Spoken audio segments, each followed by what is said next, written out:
Sir இந்த நாளை நான் ரொம்ப சந்தோஷமா வாழணும், இந்த நாளை நான் ரொம்ப நிம்மதியாக இருக்கணும், இந்த நாளில் என் மன அமைதி பெறணும், என்ன பண்றதுன்னு கேட்டா தமிழ் கற்றுக் கொடுத்ததுங்க. ஒவ்வொரு நாளும் இந்த 4 விஷயத்தை நீங்கள் கடைபிடித்தால் உங்கள் வாழ்க்கை மகிழ்ச்சியாக இருக்கும்னு தமிழ் 4 விஷயத்தை கற்றுக் கொடுக்குது.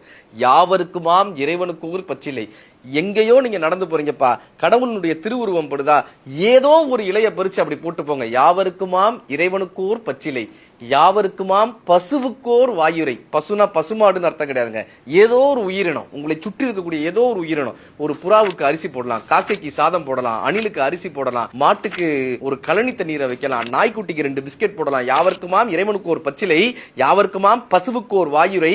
இது எதுவுமே முடியலையா, யாவருக்குமாம் உண்ணும் போது ஒரு கைப்பிடி. நாம சாப்பிடுவோம்ல சார், அப்ப ஒரு கைப்பிடி சாதத்தை எடுத்து வச்சுட்டு சாப்பிடலாம். யாவருக்குமாம் உண்ணும் போது ஒரு கைப்பிடி.